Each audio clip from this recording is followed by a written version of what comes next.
Hello, good morning students. Welcome to APC Workbook Solutions. Today we learn lesson 17. Its title is Across the Wall.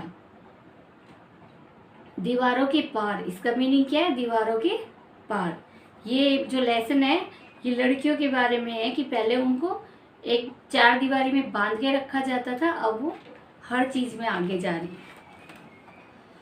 इसका question ए है, answer this question. और इसका first है, where is नागपड़ा? Nagpada कहाँ है? Nagpada is in Mumbai. Question number 2 है, name 3 sports that are played as a team. ऐसे 3 sports के नाम बताओ जो टीम के अकॉर्डिंग खेले जाते हैं। क्रिकेट है, हॉकी है, खो खो है, इनका आप नाम लिख सकते हो। क्वेश्चन 3 है, why were girls not encourage to play sports in earlier times. पुराने ज़माने में लड़कियों को कोई प्रोत्साहित क्यों नहीं करता था कि वो भी गेम खेलें। What were they expected to do, उनसे क्या करवाना पसंद करते थे, वो क्या काम करवाना चाहते थे। उस टाइम के लोग संकुचित धारा के थे, पुराने विचारों के थे। वो लोग लड़कियों को चार दीवारी के अंदर रखना चाहते थे, यहाँ तक कि उनको पढ़ाना भी नहीं चाहते थे, सिर्फ घर का काम करवाना चाहते थे। As people were narrow minded, इसका आंसर क्या है? As people were narrow minded in earlier times they were expected to do house work, क्योंकि उस टाइम के लोग नैरो माइंडेड थे और वो लड़कियों से सिर्फ क्या एक्सपेक्ट करते थे कि वो घर का काम करें। Girls were expected to do house work only. Question 4, which sport do you like to play? आपको कौन सा गेम खेलना पसंद है? Who encouraged you to play it? इसके बारे में आप खुद अपना आंसर लिख सकते हो। आपको जो भी गेम पसंद है, आई लाइक टू प्ले के आगे उस आंसर को लिख दो। फिर हु इंकरेज, आपको इंकरेज किसने किया, किसने प्रोत्साहित किया, किसने आपको बेनिफिट्स वगैरह बताए, है ना, तो उसके बारे में आपको लिखना है कौन बंदा है। जैसे मैंने इसका आंसर लिखवाया, I like to play cricket, my elder brother encouraged me to play it. Okay, अब question number 5, with what spirit should a person play a game? किसी भी प्लेयर को, किसी भी इंसान को जब वो गेम खेलता है तो उसकी भावना क्या होनी चाहिए? उसकी भावना क्या होना चाहिए कि भाई वो अपना बढ़िया से बढ़िया अपनी तरफ से खेले ताकि उसकी टीम जीते। इसका आंसर है, a person should play a game with courage and willing to give his best for his और हर टीम। किसी भी पर्सन को जब वो गेम खेलता है तो उत्साह से खेलना चाहिए और उसकी विलिंग क्या होनी चाहिए कि मुझे ये सबसे बढ़िया खेलना है, चाहे वो लड़की हो चाहे लड़का। इसका रिपीट कर रही हूँ answer, a person should play a game with courage and willing to give his best for his और हर टीम। क्वेश्चन 6 है, what all activities do the girls do when they are playing? जब लड़कियां खेलती हैं तो वो क्या क्या एक्टिविटी करती हैं, क्या करती हैं? ज़्यादातर लड़कियां क्या करती हैं, उनके बाल लंबे होते हैं, ये छोटे होते हैं तो भी वो बार बार बालों को संवारती रहती है, बालों में हाथ डालती रहती हैं, हंसती हैं और प्रिटेंड करती हैं कि वो अपनी तरफ से बिल्कुल अच्छे से अच्छा खेलें। कई बार लड़ पड़ती हैं और कई बार फ्रेंडली बातें करती रहती हैं, है ना, लेकिन वो जल्दी ही भूल जाती हैं। अगर उनका झगड़ा भी हो जाए तो उसको फटाफट भूल भी जाती हैं। तो इसका आंसर आएगा, they use to touch their hair, laugh, pretend to play the best and sometimes talk friendly और क्वेरल विद ईच अदर। और कई बार वो कभी कभी वो फ्रेंडली बातें करती है और कई बार झगड़ पड़ती है, क्योंकि एक टीम जीत रही है, दूसरी टीम अगर हार रही है तो जल्दी से हार तो मानेंगे नहीं, है ना। ये आपके श्यामला वाले लेसन में भी आया था ना। बट आफ्टर सम टाइम, लेकिन कुछ ही समय बाद, दे फॉरगेट एंड फॉरगिव, उसके बाद वो भूल भी जाती है उस झगड़े को और आपस में क्षमा भी कर देती, माफ भी कर देती है एक दूसरे को। Question 7, what do you understand by team spirit? आपको टीम स्पिरिट से क्या समझ में आता है? आप टीम स्पिरिट से क्या समझते हो? टीम स्पिरिट क्या होती है? एक भावना होती है पूरी टीम की, भाई हमें कैसे खेलना है। A team in which each player is willing to give his best for his और हर टीम। क्या आ जाएगा इसका? A team in which each player is willing, वह टीम जिसका हर प्लेयर चाहता है टू गिव हिज और her best, for his or her teammates is said to possess team spirit. Team spirit किसे कहा जाता है? वो टीम जिसके अंदर हर प्लेयर की विलिंग होती है कि वो अपनी टीम के लिए, लड़का हो चाहे लड़की हो, बेस्ट खेलेगा, अपने टीममेट्स के साथ बढ़िया से बढ़िया खेलेगा, इसी को टीम स्पिरिट बोलते हैं। What is the strength of a team? Team की स्ट्रेंथ क्या होती है? उनका आपस में कोऑपरेशन, एक दूसरे के साथ सहयोग देना। Cooperation between the member of the team is the strength of a team. अब इसका आंसर बता रही हूँ, क्या होता है what is the strength of team? Team की स्ट्रेंथ होती है कोऑपरेशन, उनके बीच में जो जितने भी मेंबर है उस ग्रुप के, उनके बीच में। आंसर आएगा cooperation between the member is the strength of a team. Question 9, how can you fulfil your dreams? आप अपने जो सपने उनको पूरा कैसे कर सकते हो? कैसे कर सकते हो? आप सबसे पहले तो अपने सपने को, जो भी आपका ड्रीम है, जो भी आपकी विश है, जो भी आप बनना चाहते हो, अपने पेरेंट्स को बताओ। अगर बताओगे नहीं तो फिर उन्हें कैसे पता चलेगा आप क्या बनना चाहते हो सकता है वो अपना सपना पूरा करने में लग जाए, है ना?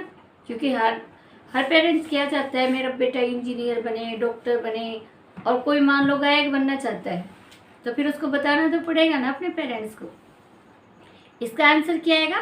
We can fulfil our dreams by courage and confidence. हमारे अंदर साहस भी होना चाहिए कि हम उसको बता सके, और हमारे अंदर कॉन्फिडेंस भी होना चाहिए, आत्मविश्वास भी होना चाहिए कि भाई हम इस काम को कर लेंगे। Question 10, list 2 benefits of playing sports. Sports खेलने के 2 बेनिफिट बताइए, 2 फायदे बताइए। इसके तो बहुत सारे फायदे होते हैं। सबसे पहला तो क्या है? These keep us fit and fine. अगर हम स्पोर्ट्स में रहते हैं, हम इनको गेम्स को खेलते हैं, तो हमारी बॉडी बिल्कुल फिट एंड फाइन रहेगी, बिल्कुल तंदुरुस्त रहेंगे। It test to forgive and forget. ये हमें गलतियों को भूल जाने का और माफ़ कर देने की शिक्षा देती है। थर्ड है, it teach about strength of cooperation, unity, brotherhood and team spirit. ये हमें शिक्षा देते हैं कि किसी भी टीम के लिए, किसी भी काम को करने के लिए हमें, हमारी स्ट्रेंथ क्या होती है? कोऑपरेशन, यूनिटी, एकता, ब्रदरहुड, भाईचारा, एंड टीम स्पिरिट, और हमारा ग्रुप में रहने की भावना, एक दूसरे से जुड़े रहने की भावना। Question B, write a paragraph about the difficulties these girls had to face in become baseball players. ये 3 लड़कियों के नाम दिए गए हैं, उनके ऊपर आपको पैराग्राफ लिखना है कि उन्हें क्या डिफ़िकल्टीज फेस करनी पड़ी थी, क्या प्रॉब्लम उनके साथ हुई थी, उन्हें क्या क्या कठिनाइयों का सामना करना पड़ा था बेसबॉल प्लेयर बनने के लिए। सबसे पहले लड़की का नाम अफसाना। अफसाना की जो मदर थी वो बेचारी घरों में काम करती थी, फ्लैट्स वगैरह में झाड़ू पोछे का काम करती थी, और उसी से उनका, अपने बच्चों का गुजारा चलाती थी। अफसाना क्या चाहती थी कि भाई मैं बेसबॉल प्लेयर बनूं, और उसकी मम्मा क्या कहती थी, कभी कभी वो अपनी मम्मा के साथ फ्लैट्स में काम भी करवाने जाती थी ना, तो वो क्या कहती थी कि भाई इतना तो हमारे पास पैसा है नहीं कि तू बेसबॉल प्लेयर बन जाए, इसलिए अपने काम से काम रख, फालतू चीज़ों के बारे में ना सोच, और अपने पढ़ाई को अच्छे से कर ले सिर्फ। क्योंकि उसको लग रहा था कि हमें तो यही काम करना पड़ेगा, हम तो गरीब लोग हैं, है ना। लेकिन कुछ समय बाद जब उसके कोच ने बात की उसकी मम्मा से कि भाई ये बढ़िया खेलती है, आप इसको ये गेम खिलाओ, तो वो एग्री हो गई। अब इसका इंग्लिश में बता रही हूँ। Afsana's mother was a maid. Afsana की मदर एक मेड थी। She also helps her mother, वो भी अपनी मम्मा की हेल्प करती थी। Her mother got angry to now about her future plan. जब उसकी मम्मा को पता चला कि वो फ्यूचर में बेसबॉल प्लेयर बनना चाहती है, फ्यूचर में क्या प्लानिंग कर रही है, तो उसे गुस्सा आ गया। But when her coach talked हर, लेकिन जब अफसाना के कोच ने उनसे बात की, सी एग्रीड, वह सहमत हो गई। ठीक है, रिपीट कर रही हूँ इसको। Afsana's mother was a maid, she also helps her mother got angry to now about her future plan, but when her coach talked her, she agreed, finally she agreed. Afreen. Afreen के घर में क्या था, उसकी दादी रहती थी आफरीन के घर में, और उसकी दादी हर बात पे टोका टाकी करती थी। वो नहीं चाहती थी कि भाई हमारी लड़कियां बड़ी होके बेसबॉल प्लेयर बने। वो चाहती थी कि भाई घर का काम धंधा इनको अच्छे से आए, अच्छे से काम संभालना आ जाए बस। और ऊपर से वो क्या कहती थी, 3-3 4-4 लड़कियां हो, 3 लड़कियां हो, तुम्हारे घर का खर्चा उठाए तुम्हारे पापा, या तुम्हारे बेसबॉल का, तुम्हारे शूज़ का, तुम्हारे बैट्स का, इनका खर्चा उठाए, है ना। तो उसने बिल्कुल मना कर दिया था। लेकिन क्या हुआ, आफरीन के फादर खुद एक बहुत बढ़िया प्लेयर थे अपने टाइम के, और वो उनको बेसबॉल वो खेल नहीं पाए क्योंकि उनके सामने दिक्कत आ गई थी कि उनको अपने घर का खर्चा चलाना था, उन्हें जॉब करने की एकदम से, मतलब जॉब के बिना उनके घर का गुजारा नहीं हो रहा था, तो उनको जॉब करनी पड़ी। गेम से एकदम से उनको गेम से अपना दिमाग हटाना पड़ा, गेम को छोड़ना पड़ा, जबकि वो भी बहुत बढ़िया बेसबॉल प्लेयर बन सकते थे। ठीक है, तो इसका आंसर आएगा Afreen's grandmother scolded her and said where will money. Afreen की जो ग्रैंडमदर थे वो उसको डांट मारती थी और बोलती थी पैसा कहाँ है। But her father was kind and help her. लेकिन उसके जो फादर थे वो बहुत ही काइंड थे। उन्हें लगा कि मैं तो अपना सपना पूरा नहीं कर सका, कम से कम मेरे बच्चे तो करें, एंड हेल्प हर, और उन्होंने उसकी हेल्प की। आगे है खुशनूर। खुशनूर के घर पे क्या था, आफरीन के तो फादर ने हेल्प की, है ना। और जो शुरू में लड़की का नाम था अफसाना, उसकी मदर मार गई, कोच ने हेल्प कर दी थी, कोच ने उसकी मम्मा को समझा दिया था ना। अब खुशनूर के घर में क्या था, खुशनूर के घर में उसके फादर की भी रजा नहीं थी भाई इसको बेसबॉल प्लेयर बनाए, और उनके घर वाले भी बिल्कुल नहीं चाहते थे। लेकिन उसकी मम्मा जो थी वो बचपन में खुद एक प्लेयर बनना चाहती थी, तो उसे लगा कि मेरे जो सपने चूर हो गए कभी मेरी बेटी के ना हो जाएं, तो उसने अपनी बेटी को प्रोत्साहित किया कि भाई तू अपना जो भी पार्टिसिपेट करना चाहती है किसी भी एक्टिविटी में, उसमें ज़रूर कर। तो अब खुशनूर के बारे में बता रही हूँ। She had not get all very easily, उसको भी सब कुछ आसानी से नहीं मिला। She had not got all very easily, it was difficult but she convinced her family. ये बहुत ही मुश्किल था लेकिन फिर भी उसने अपनी फैमिली को मना लिया। क्यों मना पाई, क्योंकि खुद उसकी मम्मा चाहती थी। Her mother encouraged her to take part in all activity, और उसकी मम्मा ने उसको प्रोत्साहित किया कि वो सारी एक्टिविटीज़ में पार्टिसिपेट करे। आपका क्वेश्चन सी है, फिल इन द ब्लैंक्स। आपको फिल इन द ब्लैंक्स भरने हैं। फर्स्ट है dash between the members is the strength of a team. ये क्वेश्चन भी आया था, किसी भी टीम की स्ट्रेंथ क्या होती है, उनका आपस में सहयोग वाली भावना, सहयोगिता क्या होता है, कोऑपरेशन। अगला है second, it is important to dash each member of a team. हर मेंबर के लिए क्या जरूरी है, हर मेंबर के लिए जरूरी है कि उनका प्रोत्साहन करें। आपने देखा होगा ना, जब भी क्रिकेट मैच होता है इंडिया वालों का किसी और देश के साथ, तो वहाँ पे कितनी पब्लिक इकट्ठी हो जाती है और एक देश के लिए अपनी तालियों की गड़गड़ाहट से उनको प्रोत्साहित करते रहते हैं। जैसे हम इंडिया वाले हैं तो घर पे भी मैच देखते हैं, वहाँ जाके भी हमारा कोई भी प्लेयर अच्छा खेलता है तो कितनी तालियां बजाते हैं, है ना। तो उससे क्या होता है, हमारे जो प्लेयर्स हैं वो इंकरेज होते हैं। तो इसका क्या आ जाएगा, इंकरेज। थर्ड है even if every player is excellent the team can dash a match if all not play as a team. कितने ही बढ़िया प्लेयर हो, कितने ही एक्सीलेंट हो, लेकिन कोई भी टीम उसको मैच को डैश कर सकती है अगर सारी टीम बढ़िया से ना खेले, तो क्या आ जाएगा, लूज। अगला है वो मैच को हार जाएंगी अगर टीम की भावना से, टीम स्पिरिट से ना खेलेंगी। फोर्थ है people today has accepted that dash can play different games. आज अर्लियर टाइम्स में क्या था, लोग नैरो माइंडेड थे, लेकिन आज के दिन ओपन माइंडेड है। आज के लोग क्या सोचते हैं कि लड़कियां कुछ भी कर सकती है, किसी भी गेम को खेल सकती हैं।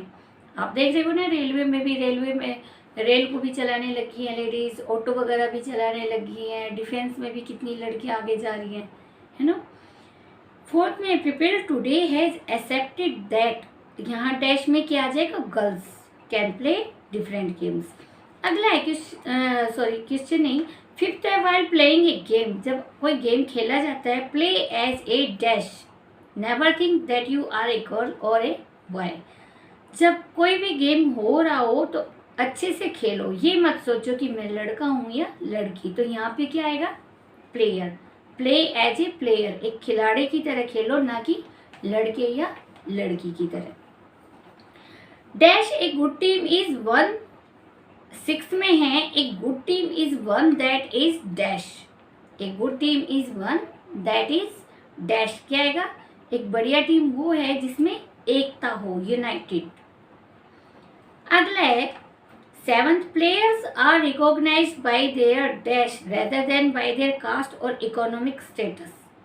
प्लेयर्स की पहचान होनी चाहिए डैश, ना कि उनका जात पात या उनका इकोनॉमिक स्टेटस, उनकी आर्थिक अवस्था। क्या आएगा इसमें, एबिलिटी, योग्यता होनी चाहिए खिलाड़ी में।